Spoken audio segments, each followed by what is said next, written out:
आज का सबसे बड़ा सवाल यह है कि स्कूल के बच्चों में धार्मिक कट्टरवाद का जहर कौन भर रहा है।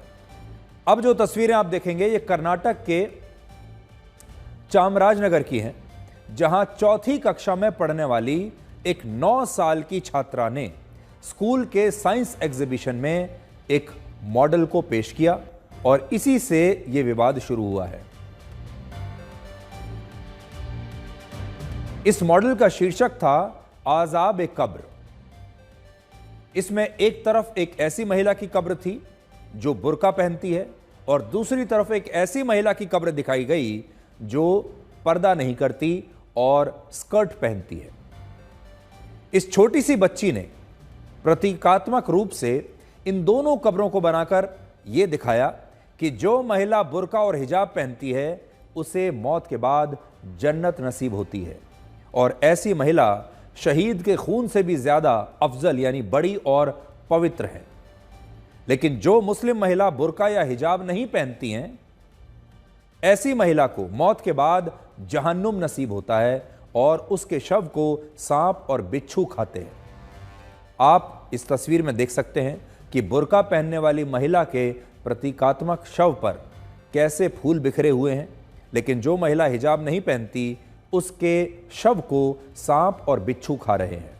और सोचिए, ये मॉडल स्कूल की साइंस एग्जीबिशन में एक 9 साल की बच्ची ने बनाया है और ये बच्ची इस मॉडल को दिखाते हुए बाकायदा एक प्रेजेंटेशन दे रही है, बता रही है कि उसने इस साइंस एग्जीबिशन के दौरान कैसा मॉडल बनाया है और उसने इसे पूरा एक्सप्लेन किया है। अब आप सुनिए कि ये 9 साल की बच्ची इस मॉडल को कैसे एक्सप्लेन कर रही है। यह घटना कर्नाटक के एक प्राइवेट स्कूल की है और हम इन बच्चों की सुरक्षा को ध्यान में रखते हुए इस स्कूल का नाम आपको नहीं बता रहे हैं, लेकिन ये जरूर बताना और दिखाना चाहते हैं कि इस स्कूल में चल क्या रहा है। ये एक प्राइवेट स्कूल है और हमें YouTube पर इस स्कूल के नाम का एक चैनल और कुछ वीडियोस भी मिले हैं जिन्हें देखकर ऐसा लगता है कि स्कूल का संचालन एक मदरसे की तरह किया जा रहा है, मदरसे की तरह स्कूल को चलाया जा रहा है और स्कूल में पढ़ने वाली छोटी छोटी बच्चियां हिजाब और बुर्का पहनकर स्कूल आती हैं। छोटे छोटे बच्चे, लड़के टोपियां पहनकर स्कूल में पढ़ते हैं और हमें लगता है कि इसमें इन मासूम बच्चों की असल में कोई गलती नहीं है। बच्चों को दोष देना ठीक नहीं होगा। बच्चे तो भगवान का रूप होते हैं। बच्चों को अगर इस उम्र में कुछ भी बताया जाएगा, पढ़ाया जाएगा तो वो वैसे ही करेंगे। गलती इस स्कूल के मैनेजमेंट की है, प्रिंसिपल की है और टीचर्स की है, जिनकी निगरानी में इन बच्चों के अंदर धार्मिक कट्टरवाद का ये जहर घोला जा रहा है। और सोचिए, साइंस एग्जीबिशन में इस बच्ची को साइंस का कोई मॉडल नहीं मिला, कोई प्रोजेक्ट नहीं मिला जो उसे लगा हो कि इस साइंस एग्जीबिशन में उसे दिखाना चाहिए। उसे विज्ञान से संबंधित कुछ बताना चाहिए था, विज्ञान से संबंधित कोई प्रोजेक्ट दिखाना चाहिए था, लेकिन इस छोटी बच्ची ने विज्ञान की जगह बुर्के और हिजाब का मॉडल बनाया। और अब शिक्षा विभाग ने भी इस घटना का संज्ञान ले लिया है और स्थानीय अधिकारियों से इस पर एक रिपोर्ट उन्होंने मांगी है। एक वीडियो वायरल हो रहा है जिसमें बच्ची ऐसा बोलते दिख रही है। हम इसकी जांच कर रहे हैं। मैंने शहर के शिक्षा अधिकारी से वो वीडियो शेयर किया है। वो स्कूल के एडमिनिस्ट्रेशन, स्टाफ, टीचर से बच्चे की डिटेल्स वेरीफाई करेंगे और एक विस्तृत जांच करेंगे। मैंने उनको निर्देश दिया है कि 3 घंटे के अंदर मुझे रिपोर्ट दें। जब मुझे रिपोर्ट मिल जाएगी फिर मैं उसे आप लोगों के साथ आज शेयर करूंगा।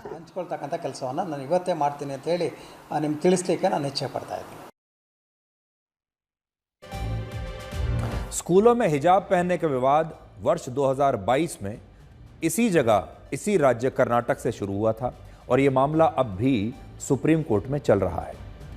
अक्टूबर 2022 में जब सुप्रीम कोर्ट के 2 जजों ने इस मामले पर अपना फैसला सुनाया था, तब ये एक स्प्लिट वर्डिक्ट था जिसमें दोनों जजों की राय इस मुद्दे पर अलग अलग थी। सोचने वाली बात यह है कि जब अदालत का इस पर कोई अंतिम फैसला नहीं आया, तब इस स्कूल में छोटी छोटी बच्चियां हिजाब और बुर्का पहनकर आ रही हैं और इस प्रकार के वीडियोस बना रही हैं। इन बच्चियों को शायद ये बात भी पता नहीं होगी कि कुरान में महिलाओं और पुरुषों के लिए किसी भी खास तरह के धार्मिक परिधान का जिक्र नहीं है। कुरान में केवल मॉडेस्टी का जिक्र किया गया है और ये बताया गया है कि मुस्लिम महिला और पुरुष दोनों इस तरह के कपड़े पहने जो उनकी गरिमा और लाज को बचा कर रखें, बना कर रखें। भारत में आज से 100 साल पहले तक सभी मुस्लिम महिलाएं हिजाब या बुर्का नहीं पहना करती थी, लेकिन बाद में इसे लेकर एक नया नैरेटिव बना दिया गया और आज की पीढ़ी के लिए ये न्यू नॉर्मल है, यानी एक नए प्रकार का नॉर्मल है। जैसे आपने इस्लामिक संस्था तबलीगी जमात का नाम ज़रूर सुना होगा। इस संस्था ने ही वर्ष 1920 के दशक में यह आंदोलन चलाया था कि भारत की मुस्लिम महिलाओं को बुर्के और हिजाब में रहना चाहिए और मुस्लिम पुरुषों को लंबी दाढ़ी रखनी चाहिए, और यहीं से धार्मिक कट्टरवाद भारत में अपनी जड़ें और मजबूत करता चला गया। बहुत सारे इतिहासकार ये भी दावा करते हैं कि पहले बुर्के और हिजाब का संबंध धर्म के संरक्षण से नहीं था। इस्लाम धर्म की उत्पत्ति सऊदी अरब के मक्का में हुई, जो अरब क्षेत्र में आता है। अरब क्षेत्र का मतलब उस इलाके से है जहां दूर दूर तक रेगिस्तानी इलाके हैं और यहां भारत जैसे देशों की तरह खेतीबाड़ी नहीं हो सकती। ये बंजर जमीन है। अब जिस क्षेत्र की जैसी भौगोलिक परिस्थितियां होती हैं, वहां के लोगों का पहनावा, रहन सहन, खाना पीना वैसा ही बन जाता है। जैसे अगर रेगिस्तान है तो वहां धूल बहुत उड़ती है, गर्मी बहुत पड़ती है, इसलिए लोग अपना चेहरा ढकते हैं। खेती नहीं हो सकती, इसलिए वहां लोग मांसाहारी खाना ज़्यादा खाते हैं। और अपने चेहरे को ढकना, इस तरह का परिधान पहनना जिसमें गर्मी कम लगे और मांसाहारी होना, ये अरब के लोगों को वहां की भौगोलिक परिस्थितियों से मिला है, ना कि सिर्फ अकेले इस्लाम से। और जब वहां इस्लाम धर्म की उत्पत्ति हुई तो लोगों ने इसे धर्म का ही एक हिस्सा मान लिया, यानी जो उनका रहन सहन था उसे उन्होंने इस्लाम के साथ ही जोड़ लिया। उदाहरण के लिए अरब देशों में पुरुषों द्वारा इस तरह के गाउन पहने जाते हैं, जैसा अभी आप देख रहे हैं, जिसमें सिर पर एक कपड़ा बांधा होता है, जबकि शरीर पर गर्दन से लेकर पैरों तक एक पूरा कुर्ते जैसा या एक गाउन जैसा परिधान होता है। यह अरब देशों के लोगों की पारंपरिक वेशभूषा है और ऐसा माना जाता है कि इसके पीछे अरब की भौगोलिक परिस्थितियां, वहां का मौसम, वहां का जो परिस्थितियां हैं, वो बड़ी वजह है। और वहां पुरुषों द्वारा भी इसी प्रकार का गाउन पहना जाता है जिससे उन्हें गर्मी कम लगे। लेकिन क्या ये बातें स्कूल में पढ़ने वाली इन छोटी छोटी बच्चियों को बताई गई हैं? इन बच्चियों को तो बस ये पता है कि जो महिलाएं बुर्का और हिजाब नहीं पहनती वो महिलाएं ठीक नहीं होती। उनकी मौत के बाद उनके शव सांप और बिच्छू खा जाते हैं और वो उन्हें जन्नत नसीब नहीं होती, बल्कि वो जहन्नुम में जाती हैं।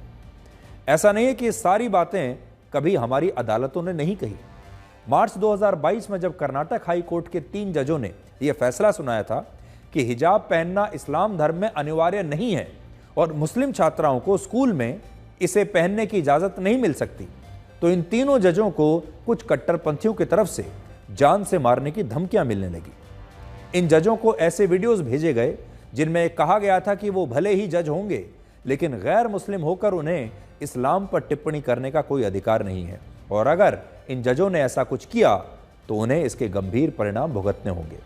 हैरानी की बात यह है कि तब इन कट्टरपंथियों के डर से इन तीनों जजों को ही वाई श्रेणी की सुरक्षा देनी पड़ी थी। आज आपको यह भी सोचना होगा कि अगर ये बच्चे स्कूल में इस धार्मिक कट्टरवाद को सीखकर बड़े हो रहे हैं तो बड़े होने के बाद भविष्य में ये कैसे नागरिक बनेंगे, कैसे लोग बनेंगे। कल्पना कीजिए जब ये बच्चे कॉलेज में जाएंगे या किसी दफ्तर में काम करेंगे और वहाँ पर ये किसी मुस्लिम छात्र को या किसी मुस्लिम पुरुष को बिना टोपी के और किसी मुस्लिम महिला को बिना हिजाब के देखेंगे तो ये लोग उनके बारे में क्या सोचेंगे। और जो जहर इन बच्चों के दिमाग में अभी बचपन में भरा जा रहा है वो इन बच्चों को भविष्य में किस रास्ते पर लेकर जाएगा। आगे चलकर जब ये ऐसे लोगों के साथ रहेंगे जो हिजाब नहीं पहनते, जो सिर पर टोपी नहीं पहनते, ये उन लोगों के बारे में कैसी राय रखेंगे आप खुद समझ सकते हैं। जब भारत के एक स्कूल में 9 साल की बच्ची साइंस एग्जीबिशन में हिजाब और बुर्के का मॉडल बना रही है, तब अमेरिका के बच्चे क्या कर रहे हैं आज वो भी आपको देखना चाहिए। एक तुलना करते हैं भारत में इस बच्ची का अमेरिका के एक दूसरे बच्चे से। अमेरिका में एक 13 साल के बच्चे ने अपने बेडरूम में न्यूक्लियर फ्यूजन रिएक्टर बना लिया, जिसके बाद FBI की एक टीम इस बच्चे के घर पर पहुंच गई। जब दो हल्के परमाणु आपस में टकराकर एक भारी परमाणु यानी न्यूक्लियर बनाते हैं तो इस प्रक्रिया को न्यूक्लियर फ्यूजन रिएक्टर कहते हैं। और इस बच्चे ने भी अपने बेडरूम में इसी फ्यूजन रिएक्टर को बना लिया था। और अगर ये रिएक्टर एक बड़ा फ्यूजन प्लांट लगाने में सफल होता है तो दुनिया को कभी खत्म ना होने वाली बिजली या ऊर्जा इससे मिल सकती है। और इसके लिए इस 13 साल के बच्चे का नाम Guinness book of world record में दर्ज हुआ है। जरा दो तस्वीर देखिए ब्लैक एंड व्हाइट की तरह। भारत में एक 9 साल की बच्ची साइंस एग्जीबिशन में क्या दिखा रही है और अमेरिका के स्कूल में पढ़ने वाला एक बच्चा क्या कर रहा है। यह अमेरिका की नई पीढ़ी है और यह भारत की एक नई पीढ़ी है। और भारत में यह सब कुछ हो रहा है धर्मनिरपेक्षता के नाम पर, धार्मिक आजादी और स्वतंत्रता के नाम पर। अब इससे आप अंदाजा लगा सकते हैं कि इन दोनों बच्चों में क्या अंतर है। इन दोनों बच्चों की जो परिवार हैं, इनके माता पिता हैं, उनकी सोच में क्या अंतर है। इन दोनों बच्चों के स्कूल में जो पढ़ाया जा रहा है, इनके दिमाग में जो भरा जा रहा है, उसमें कितना बड़ा अंतर है। और आप अपने बच्चे को इन दोनों में से कौन सा बच्चा बनाना चाहेंगे।